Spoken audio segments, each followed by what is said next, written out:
Warahmatullahi wabarakatuh.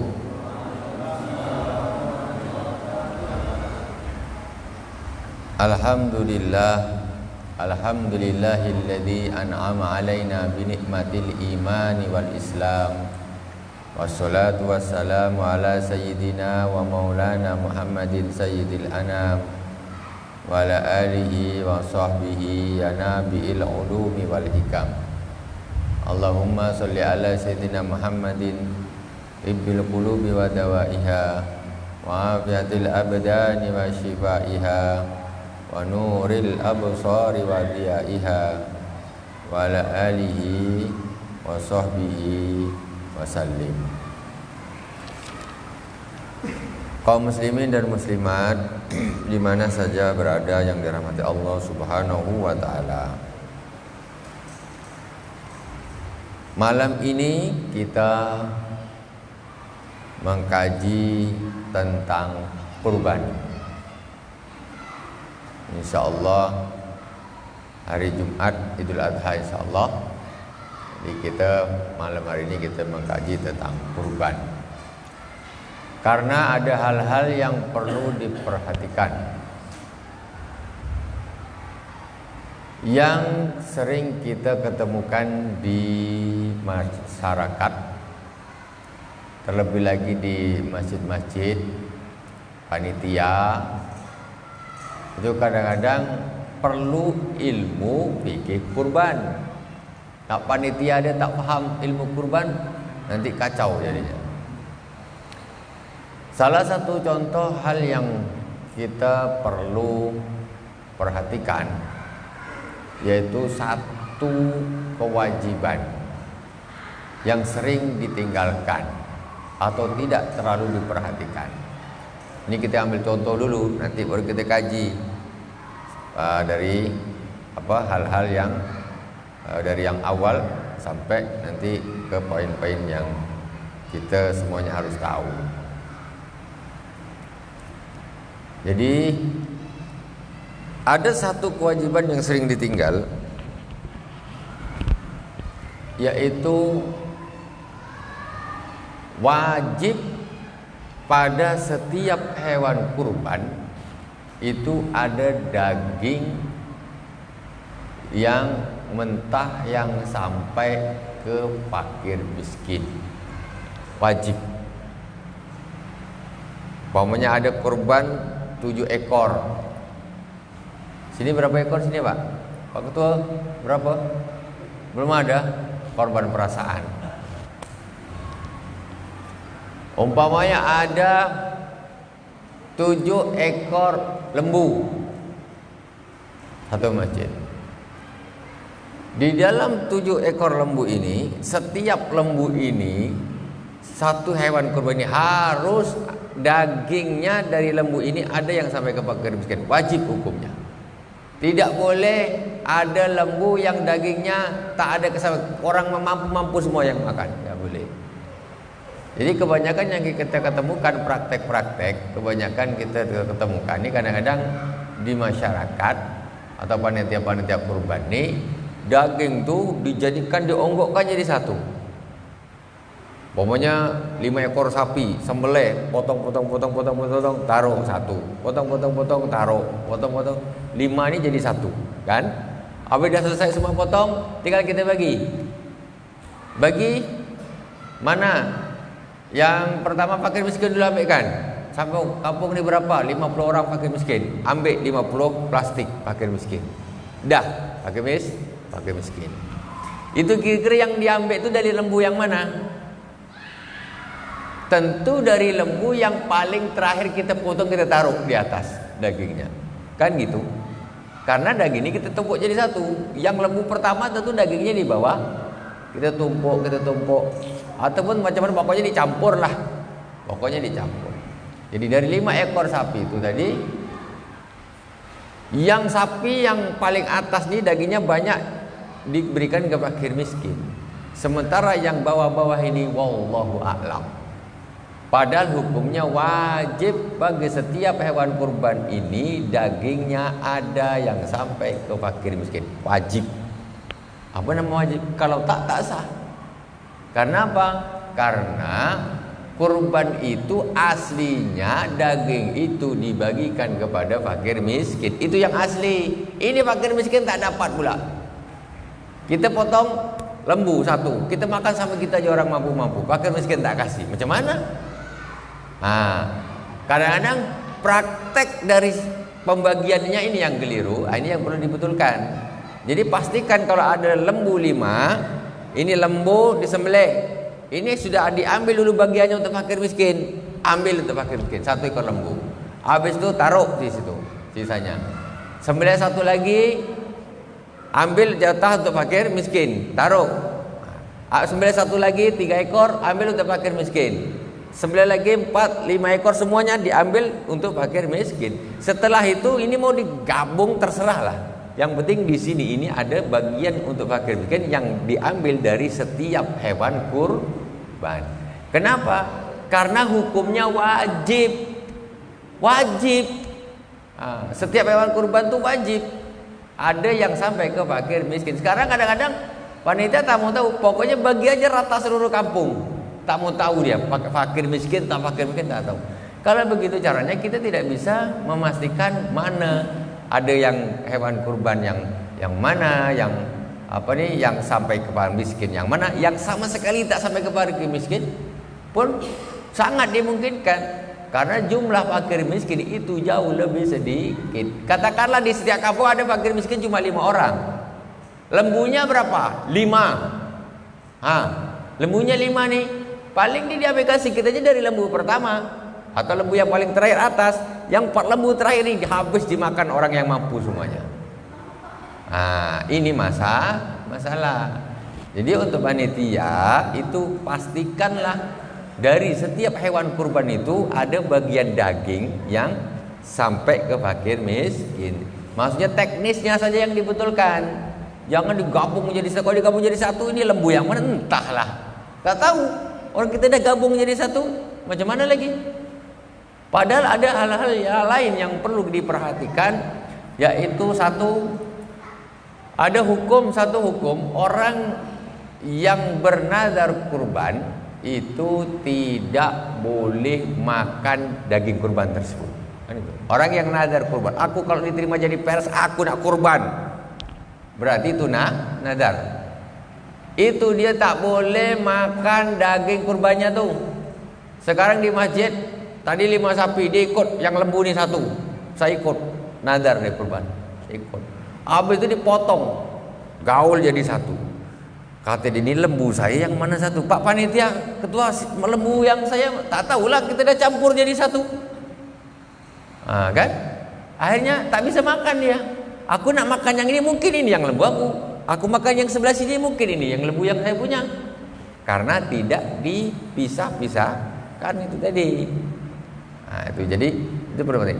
Satu hal lagi, ketika daging diongkokkan menjadi 1, tidak tahu mana pemiliknya. Si pemilik ini sunnahnya orang berkurban itu memakan daging kurbannya sendiri. Itu hukumnya sunnah. Bukan tak makan. Aneh kadang-kadang di masyarakat nih, dia nazar tidak, dia kurban biasa, ya. Dia kurban biasa, kurban sunnah saja tatawu.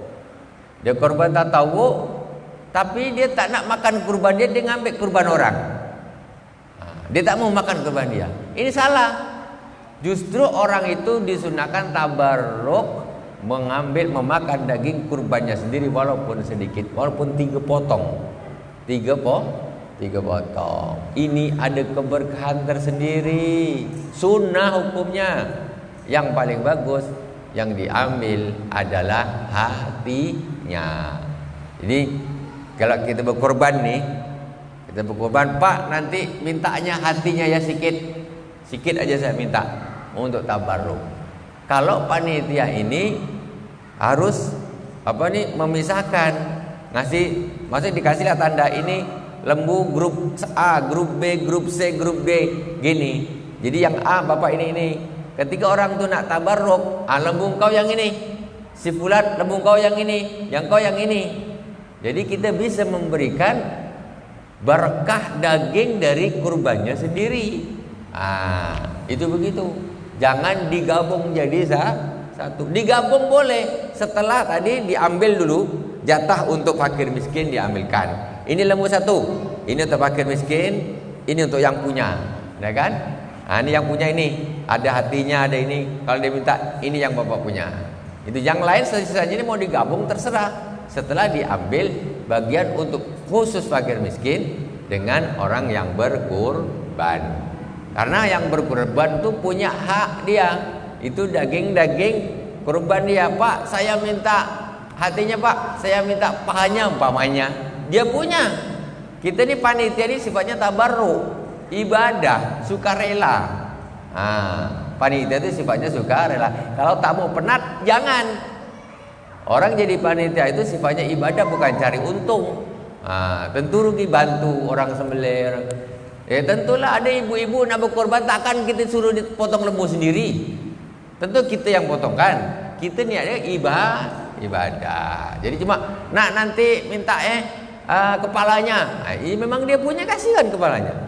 Kan gitu. Itu haknya dia. Makanya dari itu diantara cara pembagiannya, ya, cara pembagian yang perlu kita betulkan. Teknis pembagiannya kita betulkan. Umpamanya dia ada kambing kecil. Kambing berhubung kecil, dia kata dia, ini kita untuk kita makan-makan aja lah, panitia kata dia kan. Mau makan-makan panitia boleh, tapi jatah fakir miskinnya harus ada dikasih. Jadi panitia ini anggaplah ini sudah dikasih bagian untuk orang-orang yang mampu atau hadiah, boleh, tak masalah sebagai bagian. Tapi fakir miskin ini harus diambilkan dari kambing ini tadi. Tak diambilkan pahanya satu entah dua, siapa fakir miskin kasihkan. Karena hukumnya wajib, jangan kurban habis dimakan sendiri sama orang-orang mampu ataupun orang-orang kaya. Itu jelas insyaallah Pak, ini jelas ini ya. Nanti kalau abang-abang bapak-bapak jadi panitia macam gitu, kalau dicampur macam gitu tanggung jawab. Korban orang tak sah, mika yang jadi tanggung jawab karena mika panitia. Ya, diungguk jadi satu, fakir miskin tak dapat, yang kaya-kaya dapat banyak. Terus masalah pembagian, yang paling afdal orang berkorban itu semuanya diberikan ke fakir miskin. Paling afdal, dia cuman ngambil 3 potong saja, itu hatinya. Ini paling afdal, paling afdal. Makanya di dalam pembagian juga panitia mestinya jangan main pukul rata. Karena hakikatnya asalnya daging itu yang diprioritaskan itu fakir miskin. Jangan dihitung RT sini berapa, RT sini berapa, RT sini berapa. Dipukul rata dia, sekilo semua. Kawan nih orang kaya punya mobil, tiap hari beli sate pun bisa, dikasih dia segitu. Ini fakir miskin kalau tak Idul Adha dia tak makan daging, dikasih dia segitu. Jangan begitu, fakir miskin harus lebih dibanyakkan bagiannya. Yang ngiri tahun depan kau aja jadi orang miskin, aku jadi kaya, aku kasih kau banyak. Mau tak? Kan gitu. Orang tu dah miskin, kita tak ngiri pula. Itu kok banyak, 2 kilo, kita setengah kilo aja. Kalau gitu ceng lah, kau aja jadi orang miskin, aku jadi orang kaya. Mau tak? Ini memang jatah mereka. Kita ni cuman tabarukan. Orang kaya-kaya ini tabarukan, kita ikutlah merasa daging kurban, alhamdulillah. Maksudnya begitu. Jadi pembagian panitia juga jangan dipukul rata, prioritaskanlah orang fakir miskin. Umpamanya di kampung ada 50 100 kakak, orang miskinnya 5. Daging anggap kita gampangkan lah, daging itu 100 kilo lah katakan. Daging 100 kilo. Jangan kita bagi 100 sekilo. Fakir miskin kita kasih yang banyak. 5 orang tu sebetulnya ni yang paling afdal dialah yang ambil ni semua. Kita ni sikit-sikit aja. Jadi paling tak kita kasih dia berapa? 3 kilo ke berapa? 3 kilo, 5 kilo pun boleh. Memang dia punya aslinya ni. Kita ni setengah kilo, yang lain. Okey, yang lain setengah kilo, jadi sekitar berapa ni? Atau hampir sekilo kurang lah. Ini fakir miskin kasih 3 kilo, 3 kilo, 3 kilo atau 5 kilo. Harus gitu. Walaupun tak wajib, ini kebijaksanaan. Jadi yang maksudnya secara pantasnya tuh harusnya begitu, toleransinya tuh harus begitu. Karena aslinya memang itu punya fakir miskin. Jangan pula sekarang dah belah fakir miskin, mentang-mentang orang dia tak datang dan lain sebagainya, dikasih timbangannya sama tapi tulang semua. Tulang kata dia. Dah setahun sekali tulang dapat, kata fakir miskin. Itu yang kaya-kaya punya mobil-mobil bukan main dia, kulkas sampai tak bisa tutup. Kulkas ngetutup tak bisa. Aduh, gawat nih fakir miskin dia. Udahlah badan dia tinggal kulit sama tulang, dapat tulang lagi. Tulang kami dah banyak dah, kau tambah tulang lagi. Tak perlu. Itu. Jadi kita ni jangan ngiri sama orang fakir miskin. Kita bantu mereka. Waktu Idul Adha ni memang kita bantu mereka. Idul Fitri juga gitu. Kita bantu mereka. Sama sebetulnya tuh pentasarufannya, bedanya kalau beras zakat fitrah itu khusus fakir miskin sebetulnya. Cuma ada sebagian pendapat yang mengatakan tetap dibagi 8 asnaf. Itu tetap yang diprioritaskan fakir miskin. Begitu juga dengan daging kurban. Jangan kita bagi daging kurban itu khusus dibagi rata satu kampung. Orang yang kaya itu tak kasih tak apa-apa. Mobil parkir 2 Fortuner 1. Tak Innova, tak apa lagi 1 Land Cruiser sekali. Kasih juga. Dia tiap hari beli kambing bisa. Tiap hari beli sapi bisa. Apa kasih lagi? Yang fakir miskin dikasih segitu juga. Tapi kalau sekedar untuk kebersamaan kasih sedikit aja. Tabarukan, tak apa-apa, boleh. Jadi pembagian daging kambing itu dibagi menjadi 3. Yang pembagian standar sulus, yaitu 1/3 untuk yang berkorban, 1/3 untuk fakir miskin, 1/3 untuk hadiah, untuk orang-orang yang mampu-mampu, yang kaya-kaya boleh. Tapi tak wajib, 1/3 ini tak wajib. Cuman pembagian secara standar yang bisa yang lumrahnya oke lah, begitulah. Standarnya begitu. Jadi ada standar, ada yang paling utama, ada yang minimal.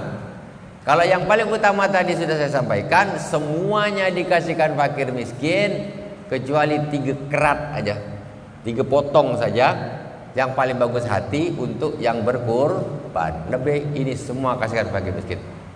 Itu paling. Yang tengah-tengah dibagi 3. 1/3 untuk yang kurban, 1/3 untuk fakir miskin, 1/3 untuk orang yang mampu. Kalau kita hitung sekarang, dalam satu kampung penduduknya katakanlah 90 orang atau 900 orang atau 90 orang lah kita katakan, yang biar mudah memperhitungkan. Dagingnya 90 kilo. Yang melarat di situ, yang fakir miskin di situ kita hitung 6 orang. Jadi yang 84 orang ini orang mampu atau sampai tahap kaya.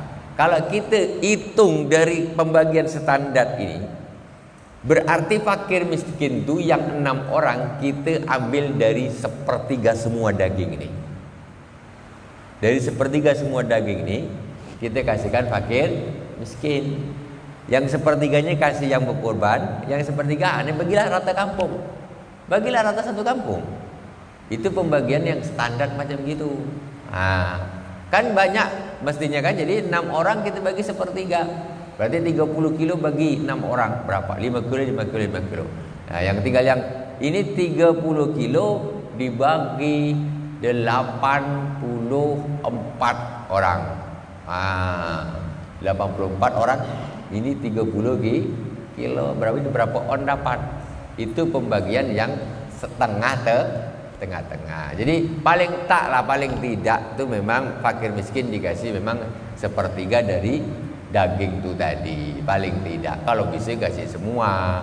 Jangan pula kati kecil betul.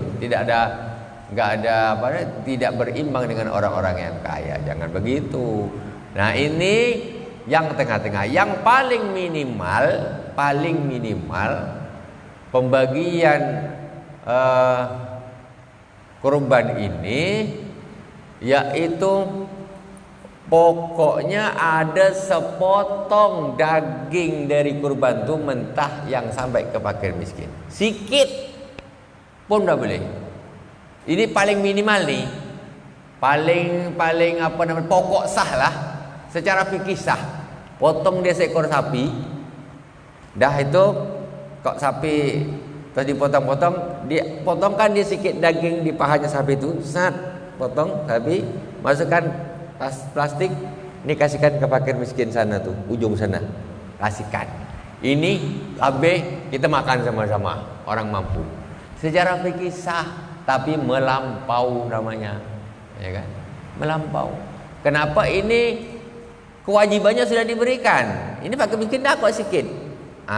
Ini namanya melampau.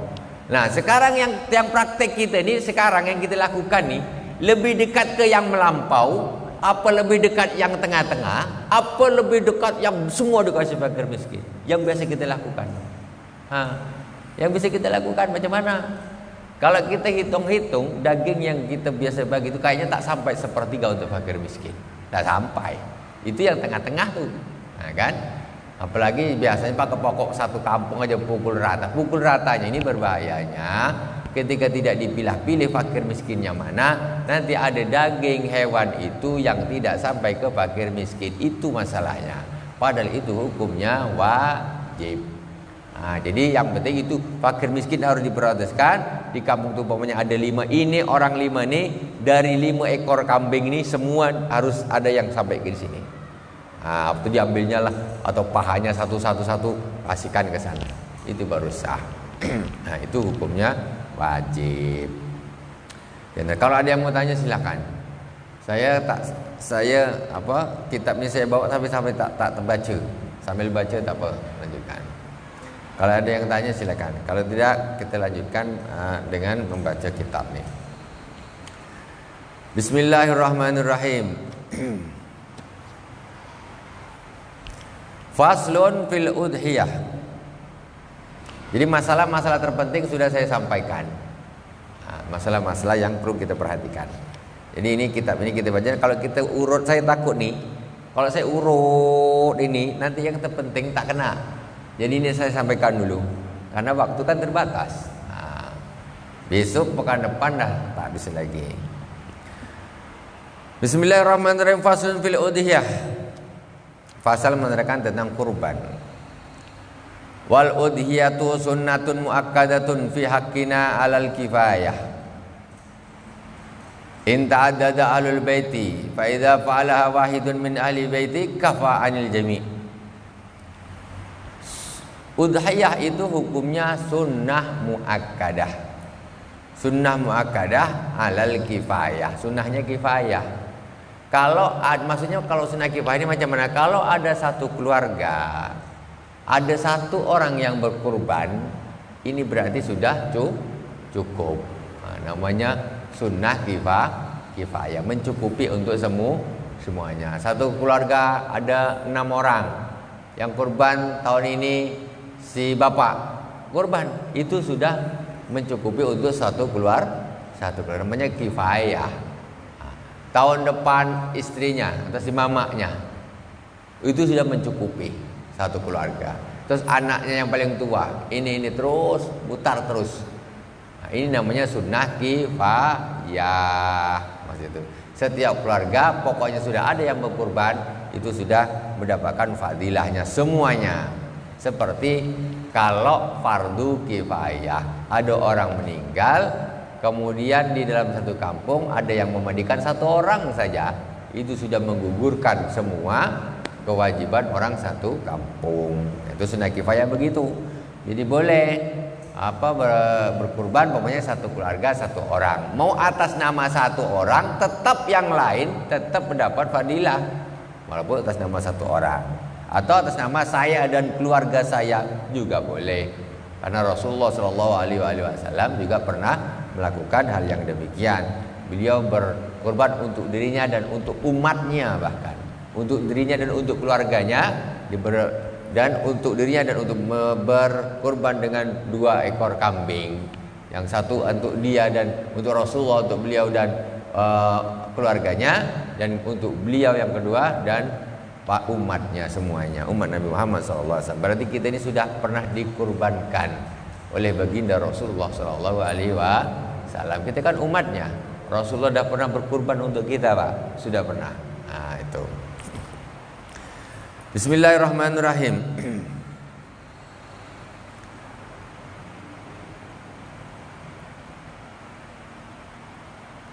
Tambihun.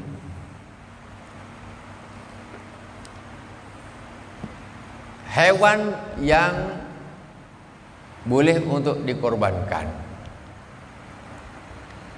Kita dah tahu onta, lembu, onta, lembu, kambing. Lembu, sapi sama kambing. Kuda tak boleh. Kuda tidak boleh, tak sah. Yang paling utama berkorban itu adalah pakai onta.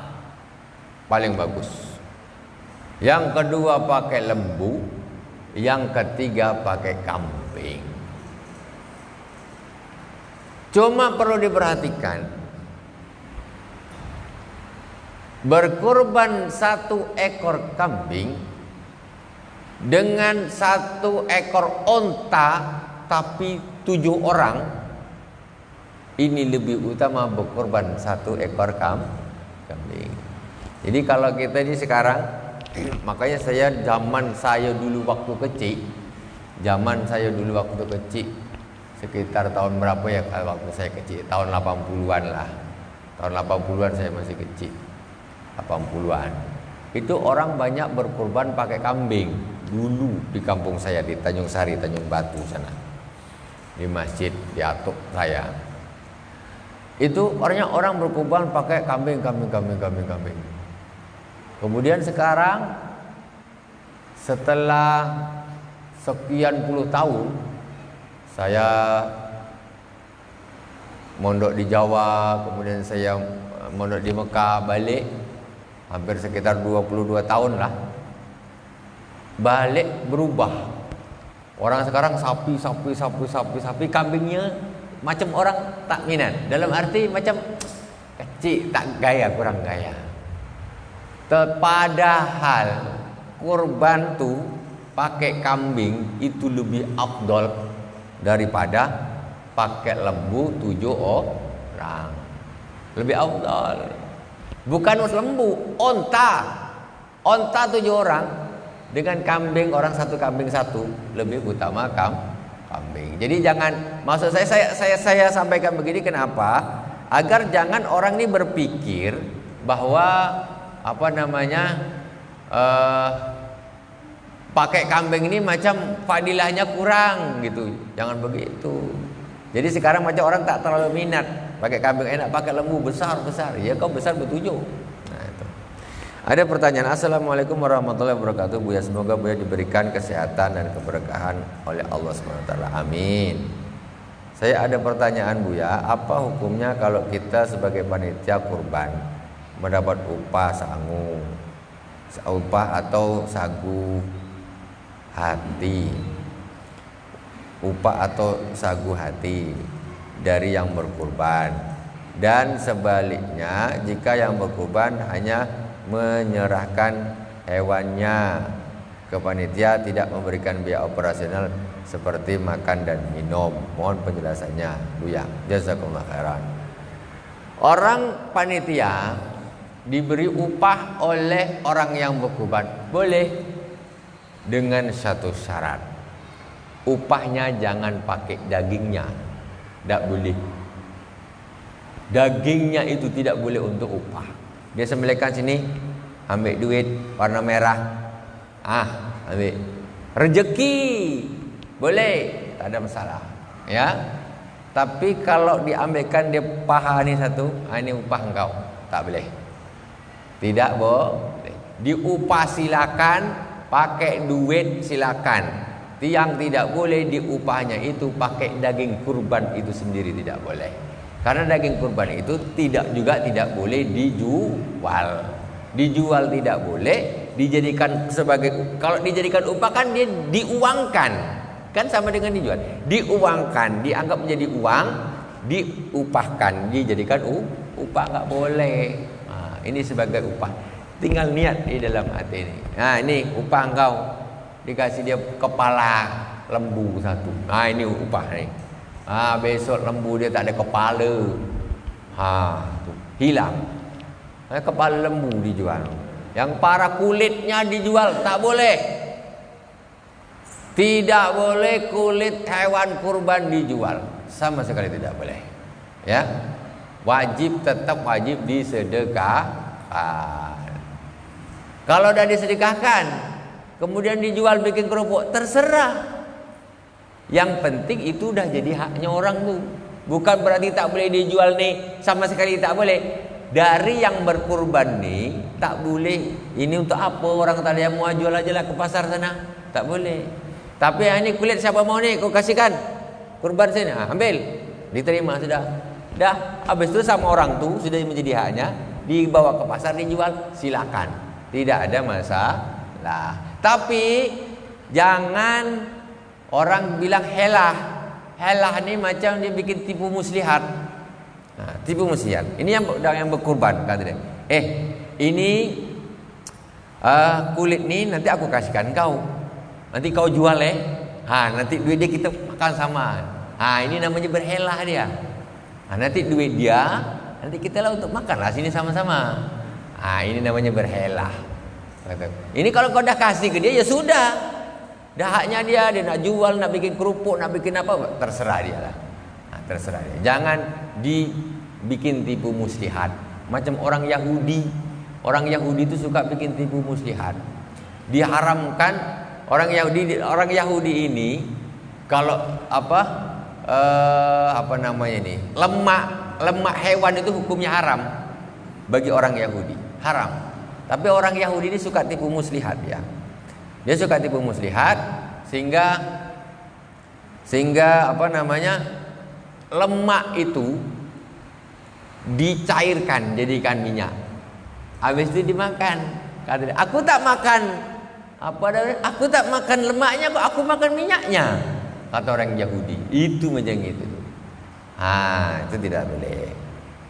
Jadi diupah tak apa-apa. Terus yang kedua tadi, bagaimana kalau sebaliknya jika yang berkurban hanya menyerahkan hewannya ke panitia, tidak memberikan biaya operasional seperti makan dan minum? Mohon penjelasan. Kurban, yang namanya kurban tuh pokoknya dari ujung rambutnya kambing sampai pangkalnya, itulah kurban. Jadi tak masuk di situ 10 kilo beras, tak masuk. Ya, tak masuk di situ apa bumbu ini, tak masuk. Terus panitia itu sebetulnya kita kembali tadi sifatnya tabarruk. Tabarruk itu sukarela, ibadah. Kalau ada orang cuma dia bawa lembu, Pak, ini kami ada lembu, kami nak kurban, macam mana minta tolong nih? Ini kalau panitia tuh sanggup, dalam arti ini tak ngasih apa-apa orang ini, tak ngasih duit makan, tak ngasih duit ini, ada kan? Ini macam mana? Kalau kau sanggup, kau terima, kau sembelihkan. Kalau tak sanggup, Pak, kami tak sanggup, tak bisalah ini sembelih, jangan di tempat sinilah, gitu saja. Jadi boleh, tidak ada masalah. Selagi ada yang mau menerima, silakan. Selagi ada yang mau menerima. Dia cuma bawa satu kambing, aku dia tak ada, aku cuma kambing ini aja lah. Ada tak panitia yang nak nerima? Aku tak bisa nambah lagi duit, entah 200.000, entah 300.000. Ambil duit aku cuma ini. Ada yang mau menerima, sembelih. Tak ada yang terima, sembelih sendiri. Sembelih sendiri pun sah juga, tak ada masalah. Maksudnya begitu. Jadi boleh sah. Maksudnya tidak wajib. Maksudnya tidak wajib memberi apalagi untuk makan dan minum nih. Beli apalagi tambah lagi entah macam-macam lah, tambah snack dan lain sebagainya. Itu sebenarnya itu apa kita bilang ini hanya apa namanya ya, untuk sebagai kemasyarakatan saja untuk ini. Bukan wajib gitu, tidak wajib. Aslinya ya lembu ya lembu, kambing ya, cuma kan pantasnya kan gitu. Engkau udah suruh orang motong sendiri tak mau, tak bisa. Ini dibantu pelit bukan main. Kan gitu. Tapi secara fikih yang nggak wajib. Kalau ada memang yang mau silakan sembelih. Kalau panitia tak sanggup berlaku, kau cuma kasih gini aja, kami nak gini nak apa, kalau taklah, tarik tempat lain, bebas. Namanya ini, dan memaksakan ya tidak boleh. Dan matematik harus gini, harus gini, tak boleh. Yang penting kau sanggup sembelih. Kalau tak sanggup ya mungkin Pak di tempat lain lah, atau bagaimanalah. Kami ini repot sekarang ini lagi tak ada dana dan sebagainya, umpamanya begitu. Jadi intinya boleh-boleh saja kalau memang panitia itu sanggup menerima, tapi pantasnya tentu ngasih karena orang ini udah bantu dan lain sebagainya. Oke. Yang lain silakan kalau ada, kalau tak sambil jalan. Bismillahirrahmanirrahim.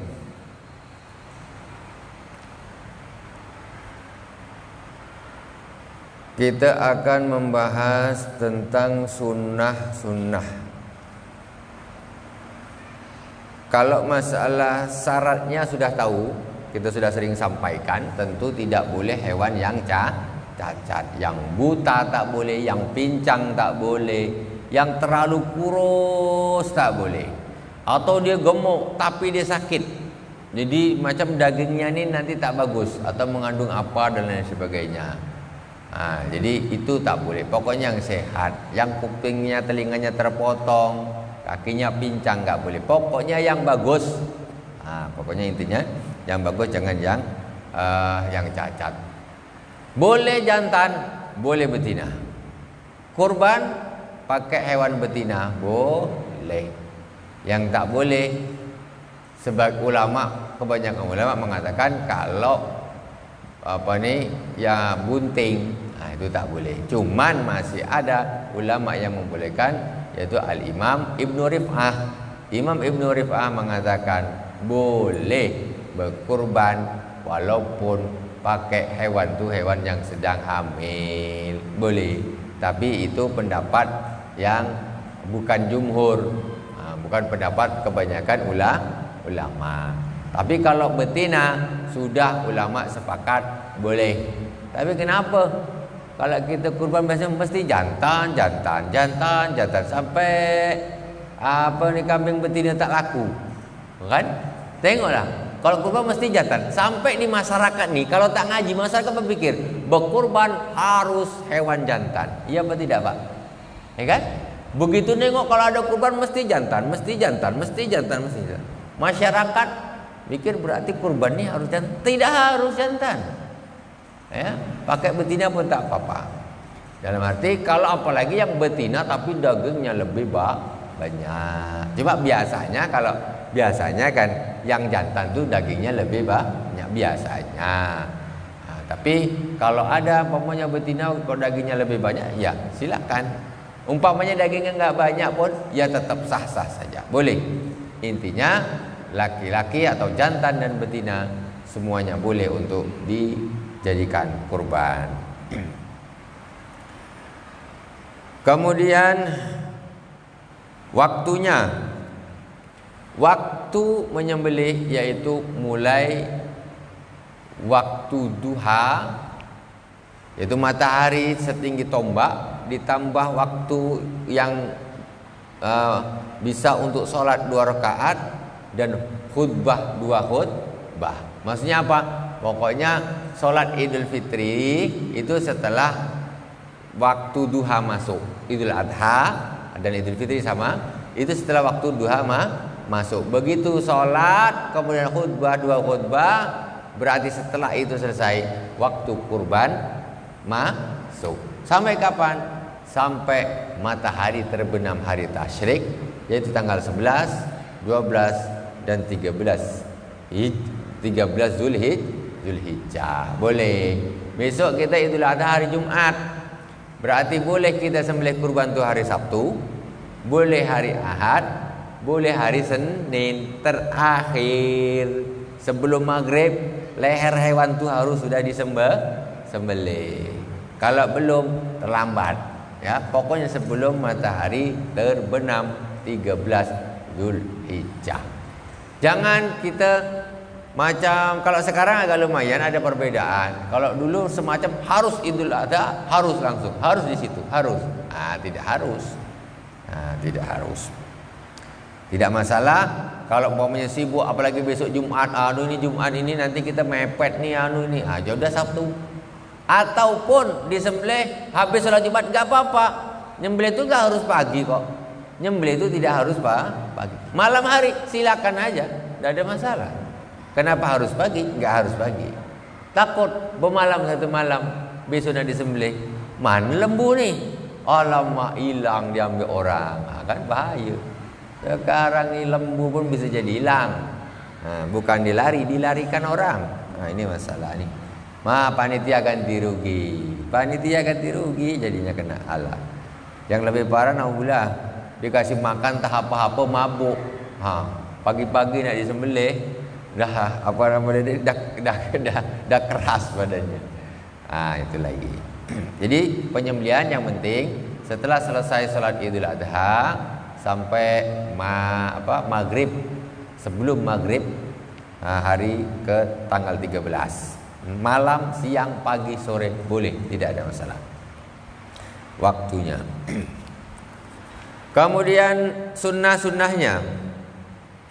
Wa yustahabu inda dzabhi khamsatu asya at-tasmiyatu bi ayyakula bismillahi wa la yajuzu ayyakulu bismillahi wa bismillah wasmi Muhammad wa la yajuzu ayyakula bismillah wasmi Muhammad. Jadi orang ketika menyembelih itu membaca bismillah, hukumnya sunnah. Hukumnya sunnah, tidak wajib. Kalau tidak wajib macam mana? Kalau ada orang sembelih ayam, ambil ayam langsung aja. Ini halal tak? Halal tak Pak? Potong ayam nih, ambil ayam, kau pegang kaki, aku pegang kepalanya, langsung aja gini. Tak pakai bismillah. Halal tidak? Halal tidak? Nah, sudah di sini. Sunnah menyembelih itu apa? At-tasmiyah, membaca bismillah. Membaca bismillah itu hukumnya sunnah. Umpamanya lupa tak baca bismillah, potong ayam, halal. Kalau kita kan macam perasaan ni macam wajib, ya tidak Pak? Ya tidak? Macam ni kalau tak baca bismillah dibangkai nih. Tak Pak. Itu hukumnya sunnah. Bukan hanya potong lembu. Wa yustahabbu inda dzabhi, disunahkan ketika menyembelih nomor 1 atasnya tuh membaca bismillah. Jadi bismillah itu di dalam penyembelihan itu hukumnya sunnah. Masih ragu tak nih? Macam ragu aja nih nampak nih. Macam tak percaya dengan saya nih nampak nih. Tak ada keraguan lagi. Karena inilah namanya kita ni, ilmu kita ni kadang-kadang cuma ikut-ikutan, kira-kira, kan? Kau tak baca bismillah. Aduh, tak baca bismillah. Haram, tak haram. Yang penting yang menyembelihnya tu orang Islam kita. Atau ahlul kitab nanti ada pembahasan lain panjang lebar lah. Yang penting kita ni ahlul kitab, ya. Jadi umpamanya kok sembelih ayam terlupa, maksudnya ini bukan tak usah bismillah Pak. Umpamanya terlupa apa, itu tidak apa-apa. Kalau tak mau untuk aku aja ayamnya kirim, kambing sembelih lupa bismillah, bawa ke tempat saya Pak. Tak apa, aman. Yang penting bapak yang sembelih orang Islam, lupa tak apa-apa. Halal. Yakin tak nih? Yakin tak? Aduh, macam tak mantap dia ni masih dah ngaji karena sudah menancap Pak di sini nih, ya tak? Macam dah menancap kita ni. Jadi kalau tak baca bismillah haram. Ini yang masalah ini. Wallahu subhanahu wa ta'ala a'lam. Baru satu, tapi ini terpenting untuk menghilangkan keraguan di dalam diri. Okey. Kita masih kurang 5 menit Pak ya ini Pak ya. Masih kurang 5 menit. Itu satu perlu disebut dipahami. Memang ada sebagian saja ulama yang mengatakan hukumnya wajib. Sebagian kecil saja. Tapi kebanyakan ulama mengatakan tidak wajib. Maksudnya itu bukan tak usah baca, tetapi hukumnya itu sunnah membaca bismillah itu. Jadi bismillah aja. Jadi adabnya kalau menyembelih itu bukan bismillahirrahmanirrahim, tapi bismillah, gitu aja dah cukup. Kenapa? Nak sembelih nih dengan menyebut nama Allah yang Maha Pengasih lagi Maha Penyayang, sembelih. Momennya kurang tepat, Bang. Jadi bismillah ya Allahu akbar. Jadi Allahu akbarnya biasanya 3 kali. Allahu akbar, Allahu akbar, gitu. Bismillah aja dah cukup. Bismillah saja sudah cukup. Jadi dikasih, kalau ada bismillahirrahmanirrahim macam mana? Ya tak masalah, maksudnya ya sah-sah saja. Cuman dari sisi momennya ini kurang tepat. Momennya ini kurang tepat. Jadi membacanya bismillah gitu saja. Wasani as-salatu wassalamu ala sayyidina Rasulillah sallallahu alaihi wasallam. Yang kedua membaca selawat. Ya, membaca selawat. Bismillahirrahmanirrahim. Allahumma sholli ala sayyidina Muhammad ala sayyidina Muhammad. Masih ada lagi? Belum ada. Masih ada takbir lagi. Ya. Wastiqbalul kiblah bidzabihah, dihadapkan ke kiblat. Hukumnya sunnah. Jangan tak ngadap ke timur sana, jangan tak dimakan nanti, bawa ke rumah ya. Tenanglah. Tuh. Kemudian warabi'u at-takbir salasan ba'da tasmiyah. Membaca takbir 3 kali. Bismillahi Allahu akbar, Allahu akbar, Allahu akbar. Allahumma shalli ala sayyidina Muhammad wa ala ali sayyidina Muhammad. Bismillah. Sunnahnya gitu. Cuma karena kadang-kadang kita ini memang dah terbiasa. Bismillahirrahmanirrahim kan terbiasa kan? Jadi dah terbiasa. Pengasih penyayang lah, tapi sembelih juga. Kan? Tapi tak ada masalah Pak. Itu cuma anunya saja. Adabnya saja. Kalau sah ya tetap sah.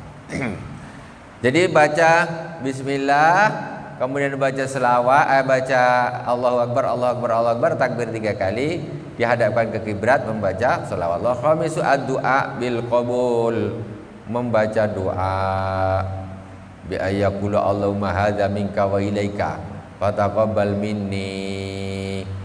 Allahumma hadza minka wa ilaika fataqabbal minni. Ya Allah, ini darimu. Kambing, lembu, kurban ini darimu. Wa ilaika, dan akan dikurbankan, dipersembahkan kepadamu. Fataqabbal minni, maka terimalah kurban itu dari aku. Itu doanya. Allahumma hadza minka wa ilaika fataqabbal minni. Itu doanya. Baru disembelih. Wallahu subhanahu wa ta'ala a'lam. Alhamdulillah rabbil alamin. Subhanakallahumma wa bihamdika asyhadu an la ilaha illa anta astaghfiruka wa atubu ilaik. Wa sallallahu ala sayyidina Muhammadin wa ala alihi wa sahbihi wa baraka wa sallam. Walhamdulillahi rabbil alamin. Wassalamualaikum warahmatullahi wabarakatuh.